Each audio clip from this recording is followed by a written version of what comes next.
Hi everyone, and welcome to another episode of Supporting a Feeling Life. My name is Jonathan. My name is Yasmeen. Today we want to talk about why it hurts to keep living in your head.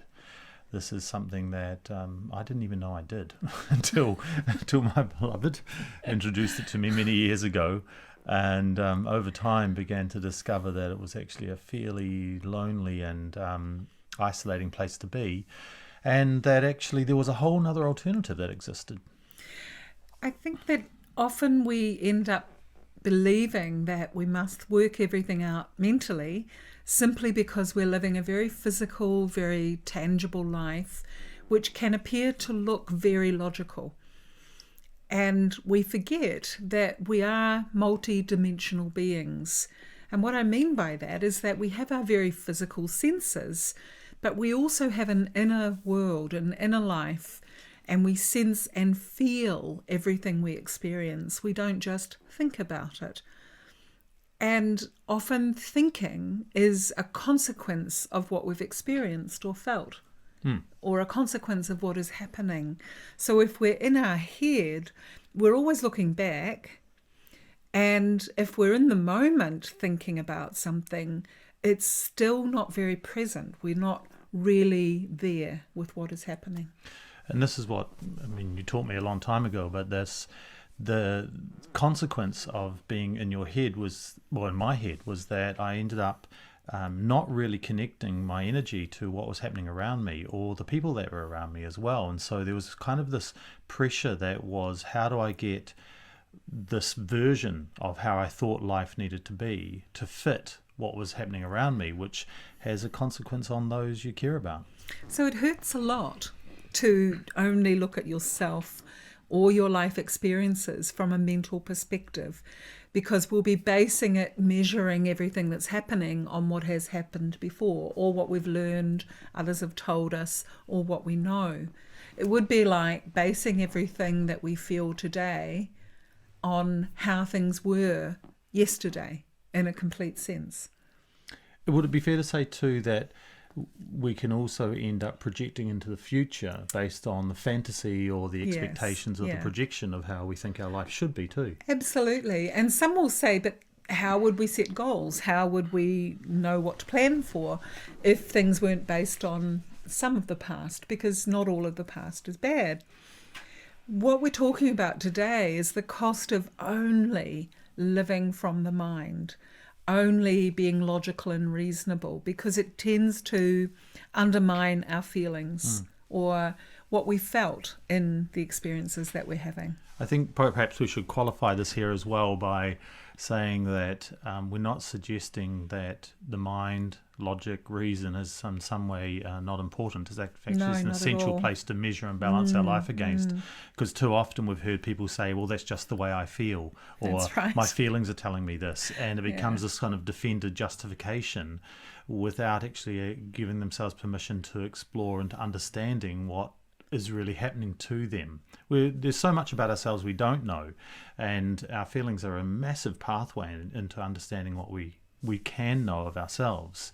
But when we get caught in our mental aspirations or our mental standards, then the pressure that it puts on making the way we feel fit to that becomes another consequence. What I mean by that is that basically we begin to suffer because, as I've said before, that if you want to sort of have a measure of suffering, then take where your life is right now in this moment, and then look at where you keep telling yourself it should be. Like the pressure you put on yourself to have it in a certain way, how it's meant to look, the house you're meant to have, the car you're meant to drive, the job you're meant to have. And the greater the distance between where your life is right now to where your mind tells you it should be, well, basically there's your suffering. And I see this happen a lot. I remember when I was a young man, the angst I used to feel when I'd get an idea about how I wanted something to be, whether it was a trip, a journey of some kind. I had grand ambitions to ride a motorcycle through Africa. And the stories in my head, the dreaming, the visualization, the fantasizing about it, all important, but it would create such pain and distress in me because I just couldn't earn enough money to actually get myself get the bike kitted out and get things happening, and then eventually I blew the motorbike up, which really set me back. but what I really saw was how the pain that I ended up in, because I wasn't meeting this projected goal, and it was stopping me from actually really grasping just how much I could receive today and what was happening for me today. So what we're talking about today is really a balance between our mind and our thoughts and our feelings and experiences. And of course, our thoughts generate feelings. And we're also having feelings about what is happening to us. And at times there can become a conflict between the two. And people become very confused about, well, what do I listen to?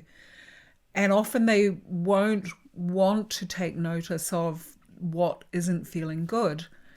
So if they're getting feelings of not good enough from the thoughts they're having, or things aren't working out, it can actually cause a barrier to really feeling what you know, what is right for you, and therefore something to follow and bring about a resolution, really, between that constant battle inside. So what would be some of the signs of someone being in their head? Because again, it's one of those things I've noticed many times people don't even realise they are. What would be some of the signs? Because our world really invites us to do that. Our learning is very cognitive. Often a lot of therapies, well-established therapies, are mainly cognitive in basis. So some of the signs are repeated thoughts that generate anxiety, that cause us to think we have to work it out in a logical way, particularly if we are afraid to do something that just feels right for us and others might not approve, or they might not like what it is that we need for ourselves.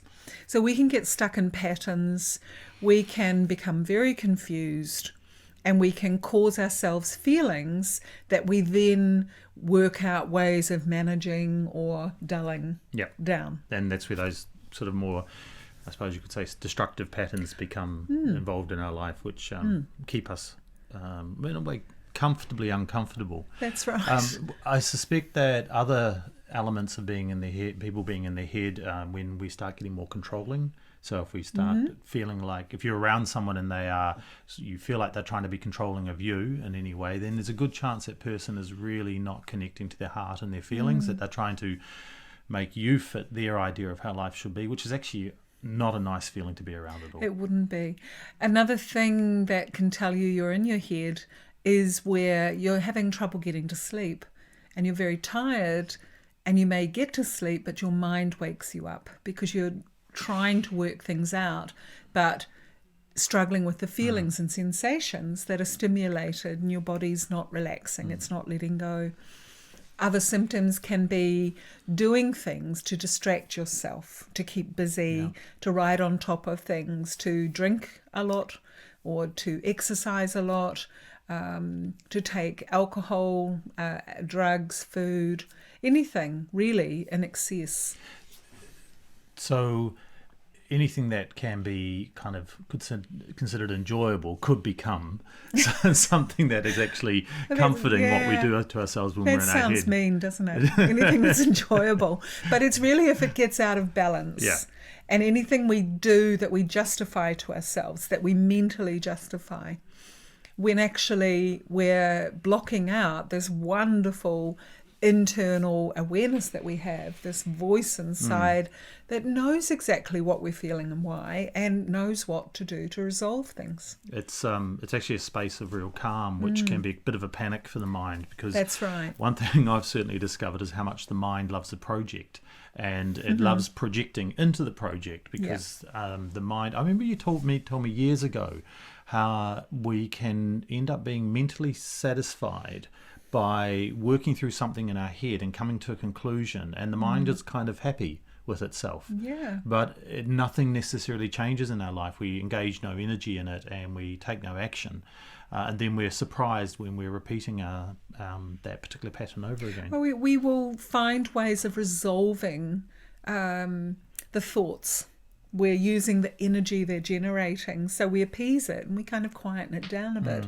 And so we feel like we've dealt with it, and then we do get shocked when it comes along, because for every thought we have, there's a stimulus in our body, in our nervous system. So we're feeling what we're in, what we're aware of, what state of mind we're in, what we're doing. So whether we need to do anything with those thoughts or not really asks you to look at the feeling that's behind it, because as you may have discovered, that our thoughts can be awfully fickle, but we can also lose ourselves to really getting in our head, and how that can take us on a long path of unhappiness, particularly if we've lost connection to the original energy.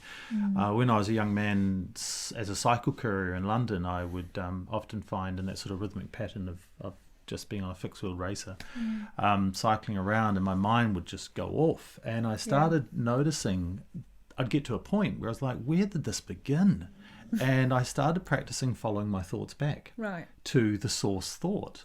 I was actually talking to Raman a while back. He said to me that was actually that's a technique that's taught for initiates, and people sort of learn to become more aware of themselves. I just stumbled upon it by myself, but it became a fascinating exercise to see how we could end up wandering all over the place with no real anchorage to what actually really mattered. Absolutely. So an untethered mind can become quite a painful thing to live with. It would be. And so this is a very big subject. In short, today, it is really important to understand that if you have repeated thoughts, there may also be feelings that are stimulating those thoughts. There may be feelings, parts of self you're not listening to, that are causing you to get whirling, going off in your head. So it is important to do things that can clear the mind. And that's a really important thing, be it meditation or exercise, just doing things that actually shift your energy and shift your focus in a way. Or even just taking a conscious breath where you actually have caught yourself in that space. Well, I'm not talking about the places of daydreaming. That's, we're allowed to do that for ourselves. Absolutely. This is actually where you start to feel that pressure building up inside of you. If you take that really conscious breath to actually pause and connect, it gives you a chance to feel what's actually really important right now, what really matters right now, because the alternative is often not understood, and there's a genuine alternative to being in your head. It is a space that is accessed through our breath, it's through the moment, it's through being present with ourselves, but it's more than just some kind of pleasant well, everything's okay now. It's actually a whole world of understanding that can help us recognize right action and right choice. Give yourself a moment right now just to take a breath, to notice how you feel, to notice what this conversation is stimulating for you, and to see if you can notice what is louder, your thoughts or your feelings. And again, it's not a race for one to be better than the other, but to recognize that we'll alternate at times. Be aware of what you're thinking and gently ask yourself, is this true? Is it stimulated from something that is needing my attention? Be aware of what you're feeling. Is this a result, a reaction generated by the thoughts you've been having and projecting? Or is this something to listen to and attend to? The answer will really support you. Because we all know when life feels like it's flowing, when we feel like we're having a connection with someone that feels easy and comfortable. We all know when you're at a dinner party or an event where someone is having those kind of intellectual debates and trying to basically, one-up everyone else with how much they know, and how entirely boring those dynamics are, because there's no room for everyone else. So what we're encouraging to consider is that this alternative space is really the space of the heart, and it's a place that actually operates best in calm, in connection. It is not an inactive space. In fact, it can guide your whole day, but you'll feel the real resonance of calm, of peace. This is not something to compare with others. This is a journey of awareness within yourself, within your life. If we compare, if we get worried, am I doing this right? That's a thought. And that thought can generate concern or anxiety. So take a breath always, pause, listen to yourself. You'll know what to do. So, until we talk again, we encourage you to stay close to your feelings and close to your heart. Take care.